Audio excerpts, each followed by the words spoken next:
Bismillah, alhamdulillah, wa salatu wa salamu ala rasulillah, wa ala alihi wa sahbihi, wa man ihtada bihuda.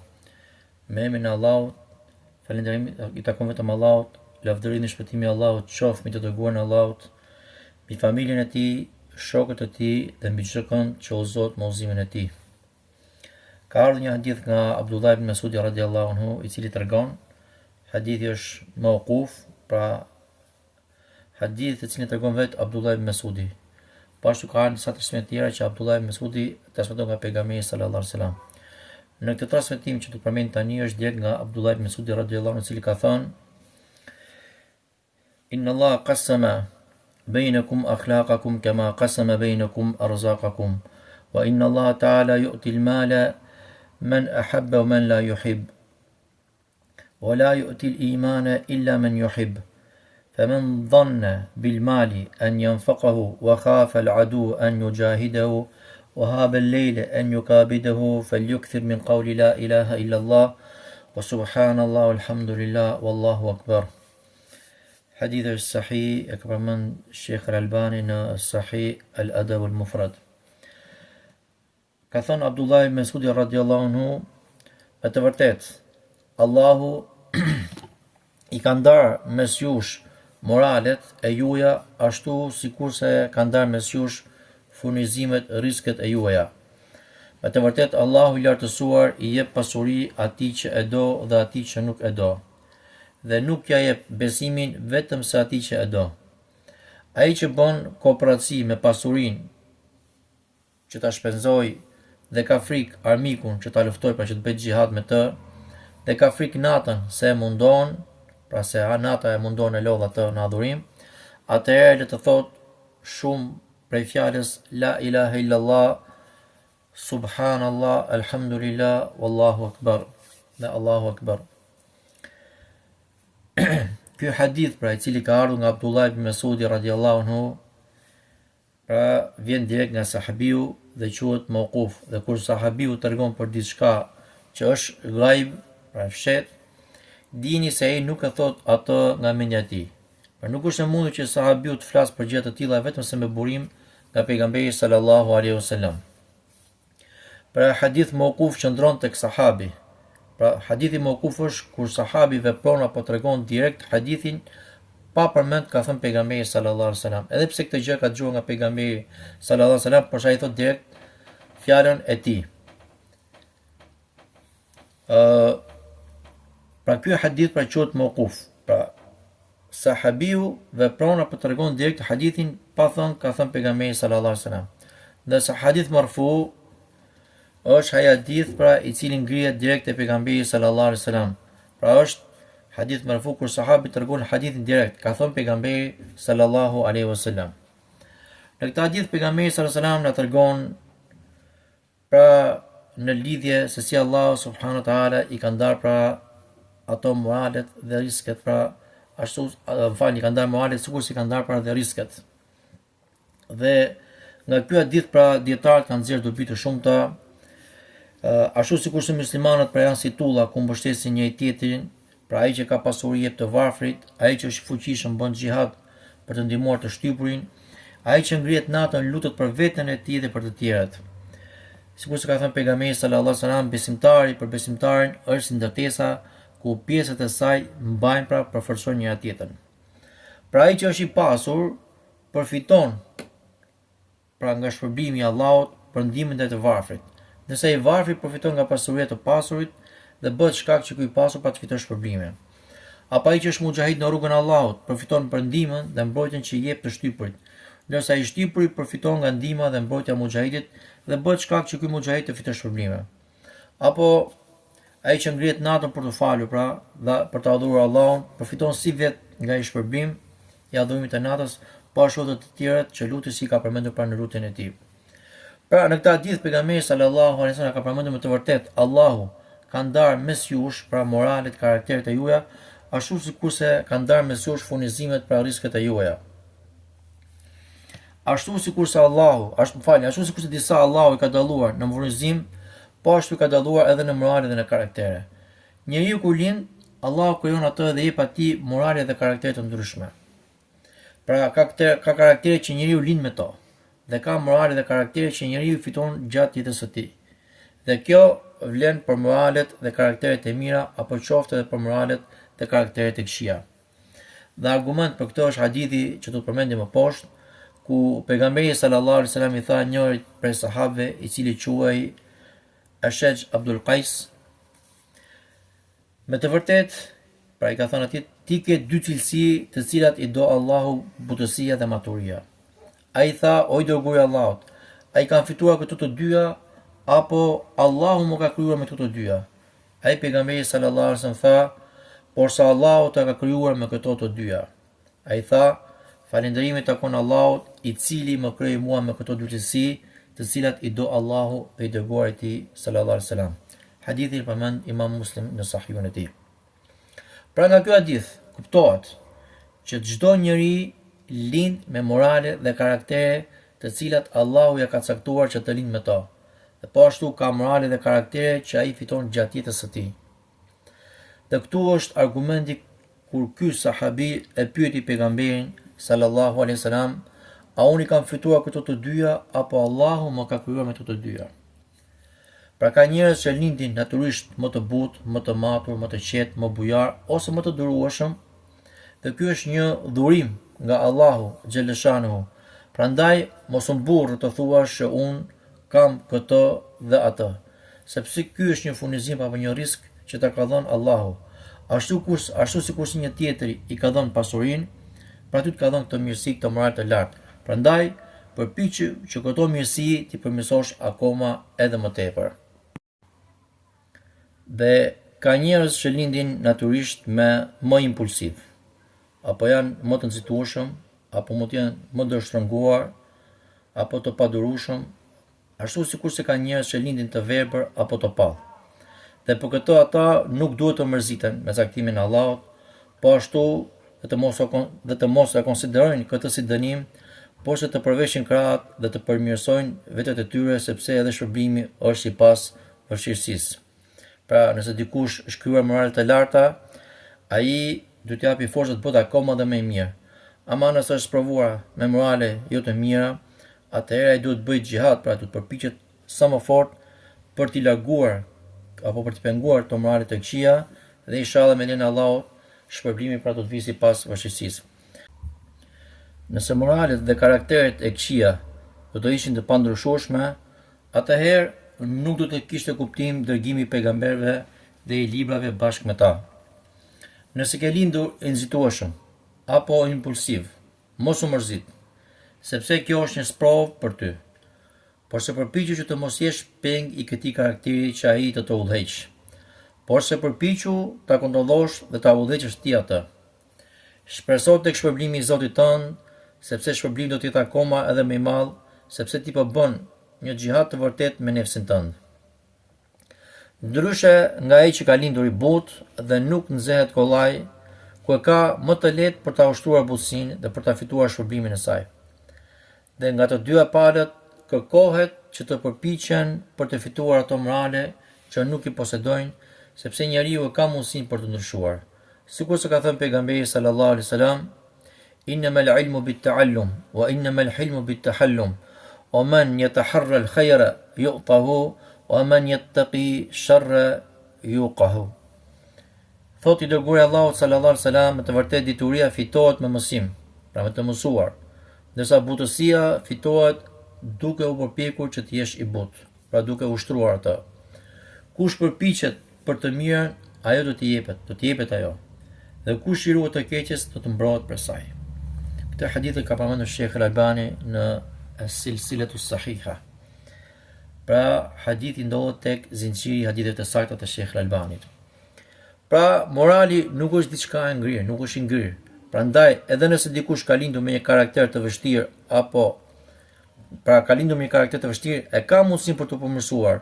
Dhe ky hadith na tregon recetën se si të veprojmë dhe të fitojmë morale të reja përmes ushtrimit, duke shoqëruar me kërkimin e ndihmës nga Allahu. Prandaj, besimtari përpiqet duke i thyer moralet dhe karakteret e këqija, dhe duke i kthyer ato nga të këqija në morale dhe karaktere të mira. pra duke e kthyer vesin në virtyt, gjë e cila e gradon atë në gradat e larta në xhenet. Tek pjesa tjetër e hadithit dhe me të vërtet Allahu i lartësuar jep pasuri atij që e do dhe atij që nuk e do. Pra Allahu jep pasuri besimtarit dhe jo besimtarit. I jep pasuri të mirit dhe të keqit, të bindurit dhe të pabindurit. Prandaj nëse shikoni një njeri që është i pasur, kjo nuk do të thotë se ai është i dashur nga Allahu, apo Allahu e do atë. Dhe kundërta e kësaj është, nëse shikoni një njeri që është i varfër, kjo nuk do të thotë se ai është i urryer nga Allahu. Prandaj furnizimi është për Allahut dhe është për të gjithë njerëzit, gjinët qofshin ata mohues të krijuesit apo besimtar, po ashtu gjithashtu pa është edhe për kafshët. Pra furnizimi është për gjithë pra për Allahut. Që të gjithë jetojnë me riskun që jep Allahu dhe kjo është për mëshirës së Allahut ndaj krijesave të tij. Ndonjëherë Allahu i jep pasuri dikujt që nuk e do, që mund të jetë mohuesi i Allahut, dhe ai mohues mendon se kjo është për shkak të zotësisë së tij. Por sa Allahu di që ky nuk dëshiron të udhëzohet dhe jep pasuri si një formë sprove të rëndë derisa të zhytet në gjunahe, dhe t'i bëhet pasuria shkak për shkatrimin e tij duke u larguar nga vërteta. Nëse pasuria do t'u jepej vetëm të mirëve, atëherë njerëzit do të bëshin të mirë vetëm për interesa materiale dhe jo për hir të Allahut. Dhe nëse ajo do t'u jepej vetëm të këqijve dhe besimtarët do të ishin të gjithë të varfër, atëherë bota do të duket sikur e keqja shpërblet dhe e mira ndëshkohet. Dhe kjo do ta bënte rrugën e besimit jashtëzakonisht të vështirë për njerëzit me vullnet të dobët. Gjithashtu njerëzit do të mendonin pse të jemi mirë kur kjo më garanton varfërinë. Megjithatë, Allahu dëshiron që kjo botë të mbetet një vend ekuilibri ku njeriu zgjell të mirën për vlerën e saj dhe jo për frikës nga uria. Nëse je i pasur, atëherë mos u mburr, sepse atë pasuri që e ke edhe ai që Allahu, sepse atë pasuri e ka edhe ai që Allahu nuk e do. Por, nëse në zemrën tënde gjen besim dhe punon vepra të mira dhe ke dëshirë për të bërë mirë dhe për të duruar për të qenë i durueshëm, atëherë gëzohu, sepse kjo është diçka që Allahu nuk e jep të gjithëve, por vetëm atyre që ai ka zgjedhur me dashurinë e tij. Dhe shembulli i pasurisë është si shembulli i diellit. Ai rrezaton mbi bimët, po ashtu edhe mbi plehrat. Pra këto rreze i përfitojnë si të mirët, po ashtu edhe të këqijt. Këto mirësi Allahu a jep atij që e do dhe atij që nuk e do. Ndërsa besimi i ngjan shiut. Pra është si shembulli i shiut që i bën dobi bimës që ajo të mbi dhe të rritet, dhe nuk i bën dobi pra plehrave. Kështu Allahu e zbret atë aty ku dëshiron në mënyrë që të rritet dhe të zbukurohet. Dhe pjesa tjetër e hadithit, ai që bën kooperaci me pasurinë që ta shpenzoj, dhe ka frikë armikun që ta luftoj pa të bëjë xhihad dhe ka frikë natën se e mundon. Nuk ka dyshim se çdo njeri ka dobësitë e veta dhe për këtë arsye duhet të përpiqet për të përmirësuar veten e tij. Nëse nuk arrin që të përmirësohet, atëherë të angazhohet me përmendjen e Allahut, sepse ajo pra përmendja e Allahut do të jetë shkak që ai të ndryshojë dhe të përmirësohet. Ka njerëz që janë koprac dhe egoja e tyre shtun akoma edhe më tepër për të grumbulluar pasuri. Apo ka për atyre që frika nga varfëria i shtyn për ta bërë këtë gjë duke menduar se sadakaja e pakson pasurinë.